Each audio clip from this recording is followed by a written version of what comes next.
Juliana Kanyomozi. Comment section engamba ki? Bulijjo bigodo yako.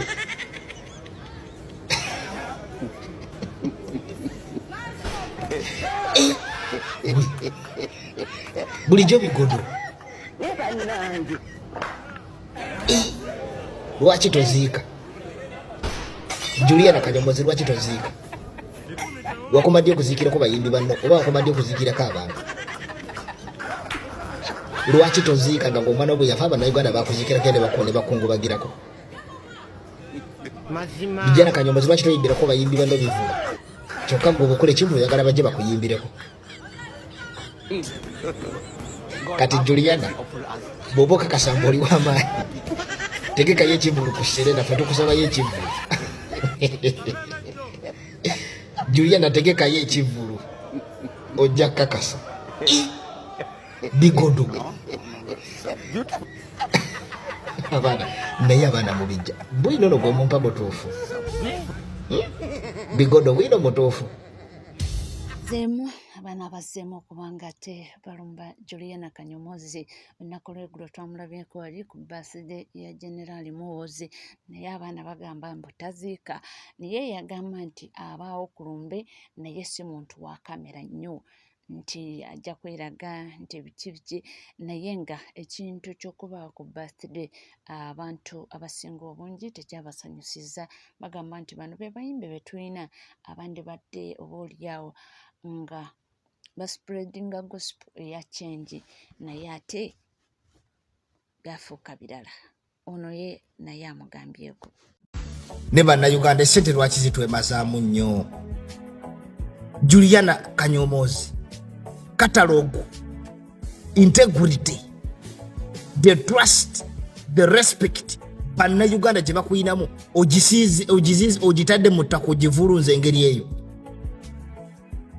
Juliana Kanyomozi for all the times tonategeera how bad, how hectic is that regime of Museveni and Muhoozi as well his son, how bad they are to our country.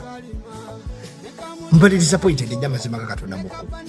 Juliana Kanyomozi omusajja gw'oli mu kucelebrating a birthday ayina batata b'abantu be yasiba n'ateeka mu makomera n'abakuba ebifaananyi by'obwereere when they are naked n'abiteeka ku social media ne yeepanka nti abasajja nga ba Eddie Mutwe babakwata ne babasiba buloka ku busajja bwabwe era n'agamba nti abatadde mu basement abasomesa Lunyankole naye nga Banyankole.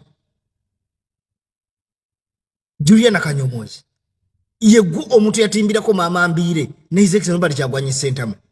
Kati naawe weetaaga nze omuvubuka okujja okusomesa ebikyamu Museveni byakoze mu nsi yaffe kubanga okulanga atayagaliza Bannayuganda kubeerawo. Nawe kati weetaaga nze okujja okusomesa ekiteeka kibali mu kuleeta ekya sovereignty bill nti nze kigenda kunfula okubeera nga siri Munnayuganda olw'okuba siri mu Uganda zino essaawa. Juliana Kanyomozi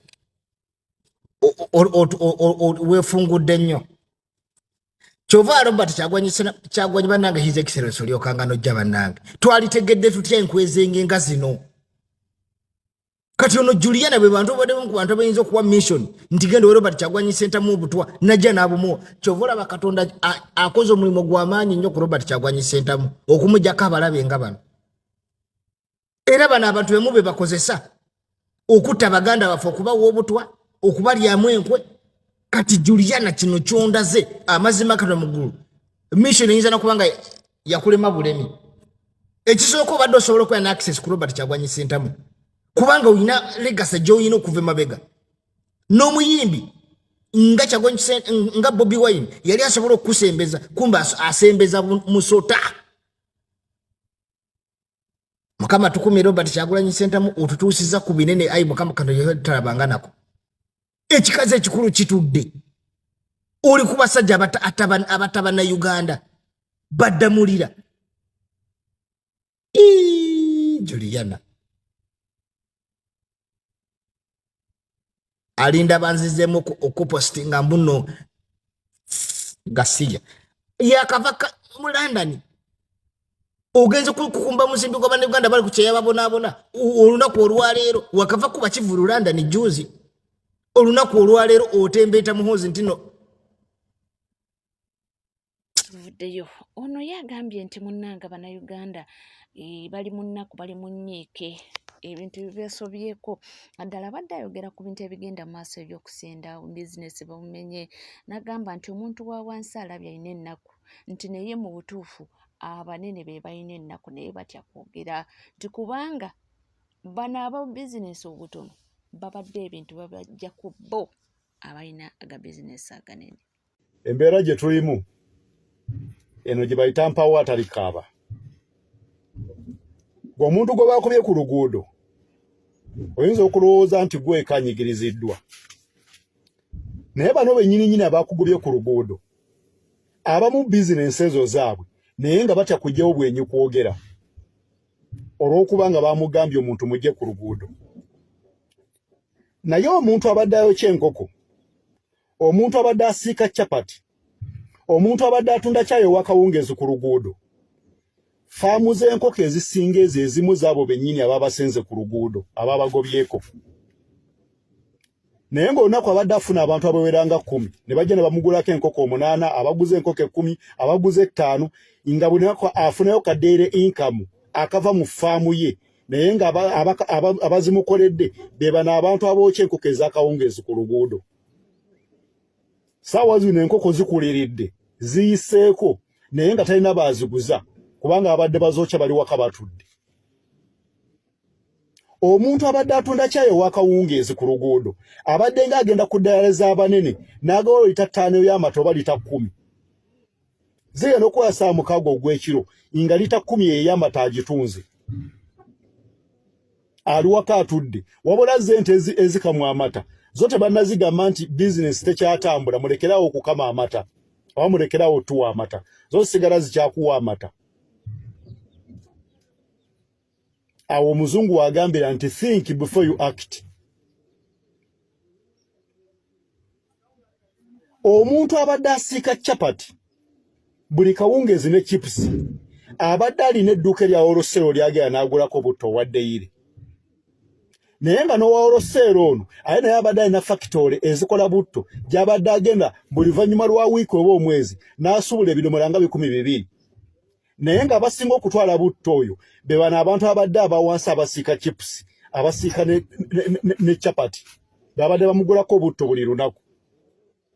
Kati saawa zino nga yemagaza mu dduuka, naye ng'edduuka eryo waliwo nannyini lyo kwaba abaakusenze ku luguudo nga naye ebyo tebikyatambula bimutuulidde.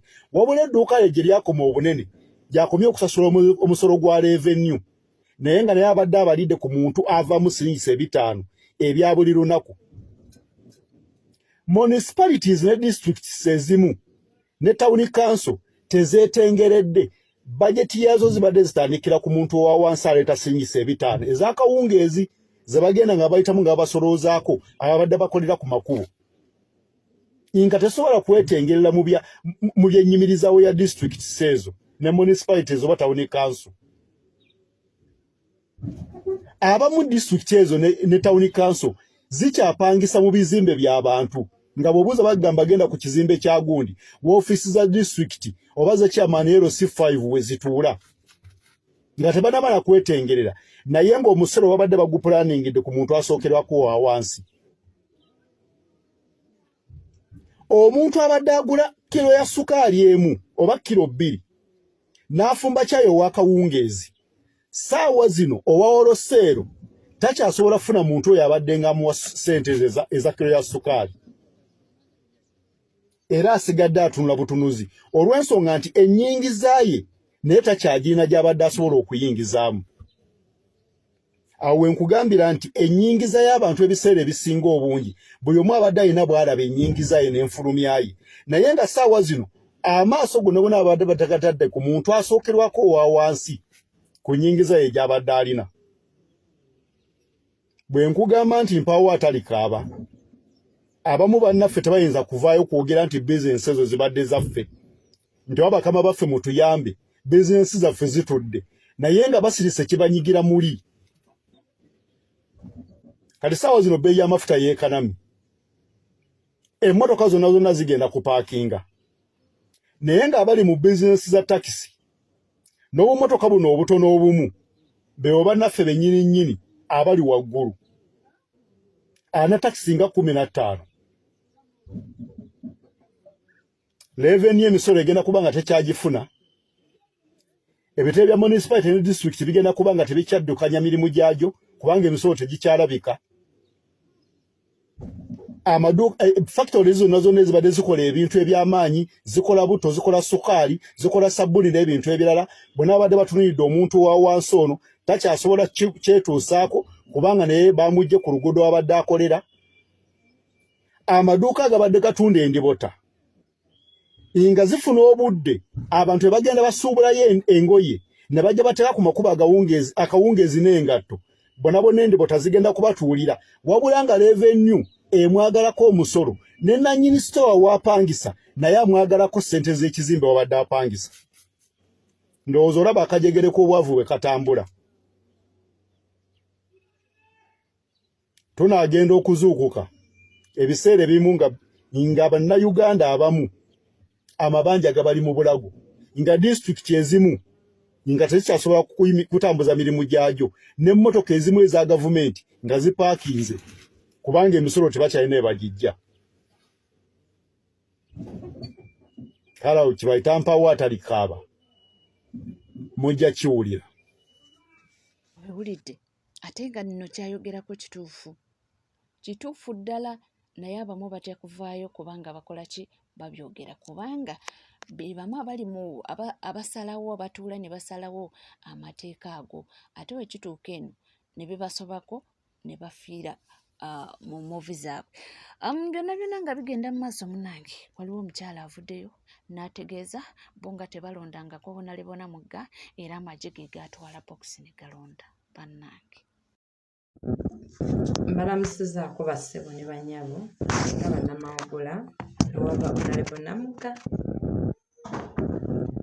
tubategeeza ebigambo bino bannakalangala twalumirwa wamu nammwe era twanyolwa wamu nammwe naye tubagamba ebigambo bino nti ffe Mawogula ewava Honorable Namugga tetulondangako magye ge gaalonda era n'obundi bwe yafuna obululu ne Mwami Daisy tabumanyi obwe bwe yafuna tetulondangako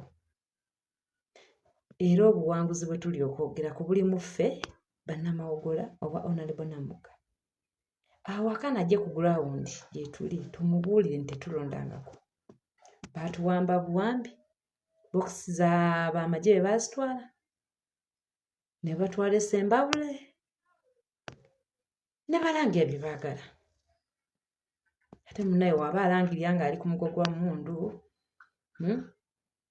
ne tuvumirira ekikolwa ekyo nti neffe nga bannamawogula tukyalina essuubi nti akalulu kaffe ewa Namugga era Honorable Namugga tukukubira omulanga ffe tubanja obuwanguzi bwaffe tubwetaaga bannakalangala musooke mutulekemu tubeegayidde mutulekemu naffe tukyamwagala ekyo kimuli ky'Emawogula ekyo kimuli kya Mawogula kinnamugga nti Honorable Namugga kimuli ky'Emawogula n'olwekyo tetulondangako era Mwami Daisy tukutegeeza nti woba olayidde amazima gajja kufaayo naye tusaba mujje ku gurawundi mukakase Namugga si munafu wadde Namugga ye muntu aleese enkulaakulana n'agatta NRM n'agatta NUP buli omu n'olula nga nkabira Namugga otuvudde owuliriza bino ebigenda mu maaso mu ggwanga Uganda byo bitiisa ate nga bya ddala silent genocide happening to fellow countrymen. It is a well organized that there are so many young men who are arrested and just dumped there. In a room where I was, at first we are 360, but later on the number grew. You are 1-to-1, no masks, no what. In the day you could be given half a cup of water and share it with two people. Two people share half cup of water in a day. Those who are arrested every night, every day, buses and lorries are even powering young men between the ages of 17 and 30. You ask them what's the problem, they say we are found in such and such a place, but you have been dumped there. Even so many men who are there for so many months, so many years, when they dump there, they don't allow them to see judges. Tutudde ku nsonga z'abaana bawala abakoze challenge era akatambi ako abazadde bavuddeyo ne bava mu mbeera ne boogera naye ono ye alina kyakwogerako. Bangi muvuddeyo ku nsonga z'abaana bano abawala olw'akatambi akasatulatinze ku social media nga boogera ebigambo ebitasaana kwogerwa na mwana ali ku ssomero, nga munenya essomero okusingira ddala. Naye nze nina ensonga zange bbiri Munnayuganda ze njagala ompe amatugo naddala gwe nakazadde w'eggwanga, gwe akeera ku makya n'onoonya fiizi n'oweerera omwana. Ekisookera ddala ngenda kubuuza, who is the Minister of Education mu Uganda? Ani minisita w'ebyenjigiriza mu ggwanga Uganda? Ekyokulala, lwaki olowooza nti vidiyo ekika bwe kiti eky'abaana nga boogera ebigambo ebitasaana wadde okuva mu kamwa kaabwe abaana abasoma ziri nnyo mu masomero agatali ga international? Lwaki olowooza mu international schools tosobola kusangayo vidiyo bwe ziti? Lwaki olowooza mu international schools tosobola kusanga abaana ba mu international schools nga bakola vidiyo bwe ziti?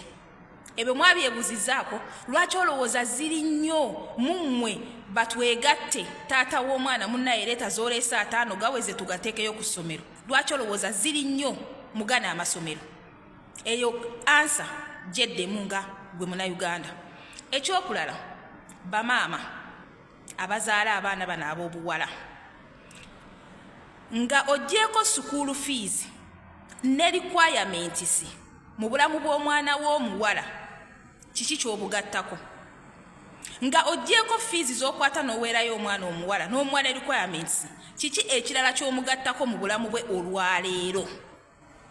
Kyova olaba omwana akeera ku makya n'atuula mu kavidiyo kano n'ayogera ebigambo by'ayogedde nga tafuddeeyo ku ki kinaddirira, nga mugumu nnyo akimanyi nti nno maama talina kyagenda kukola, n'ayogera by'ayogedde ng'akimanyi bigenda kutambula social media yonna, nga tafuddeeyo nti maama wange tagina kyagenda kukola oba agenda kunkola ki? Golowooza kiki ekireetera abaana bano eno okutuula mu vidiyo n'akola vidiyo eyo nga mugumu? Mwesuulirayo gwa naggamba, temukyabulira ku baana bammwe.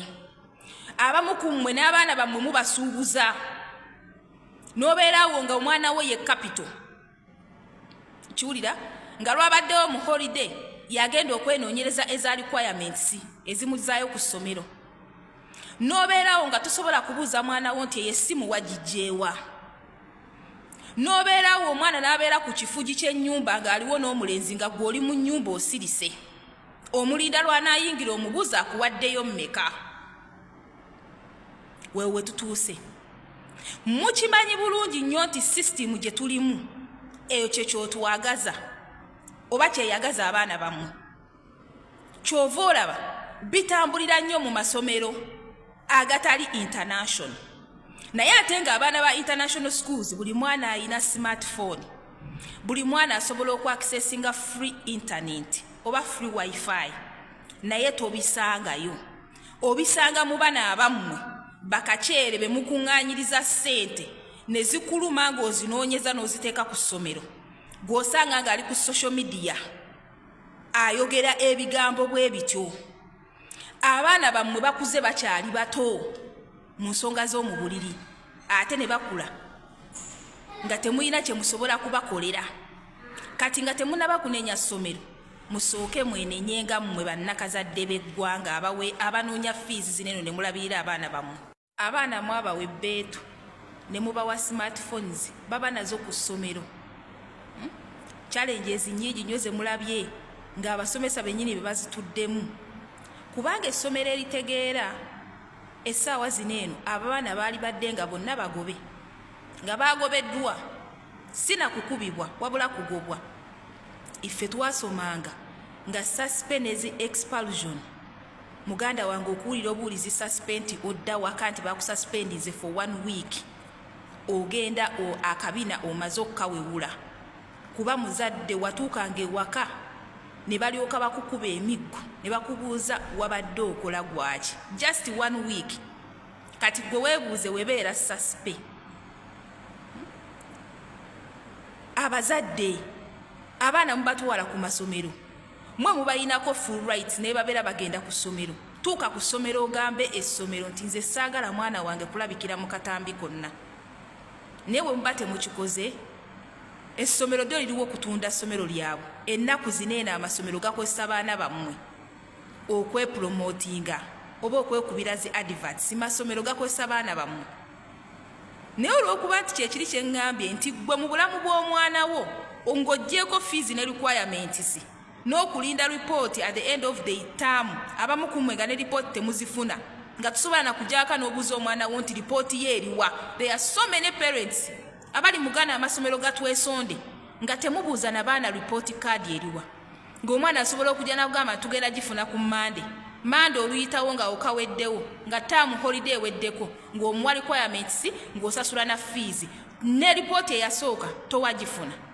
Obulamu bw'omwana wo besides school fees ne requirements oyina makulu ki mu bulamu bwe nga temunnaba nnenya ssomero wadde likyamu naye musooke mwebuuza essomero ani Minister of Education. Kati omusango omunene guli ku mmwe ng'abazadde kuba ebyenjigiriza mu masomero amateeka we gaggwaawo kitegeeza nti gwe omuzadde gw'alina okumakinga sure nti rules at school they are implemented. Ne bwe kiba nga nammwe kennyininyini mwesuuliddewo gwa naggamba nga tulina Minister of Education tetumayina mbeera gy'alimu atya abamu bamubika abamu bagamba mulwadde temuddamu kuneenya ssomero lyonna mwenenye nga bannakazadde b'eggwanga wenenye nga gwakera ku makya n'osasula fees. Webale kubanga wekumidde ku NCK TV ate weerabira kubanga osubscribinga ringinga that notification bell sharinga likinga ebisigadde tukomawo nabyo tovaawo.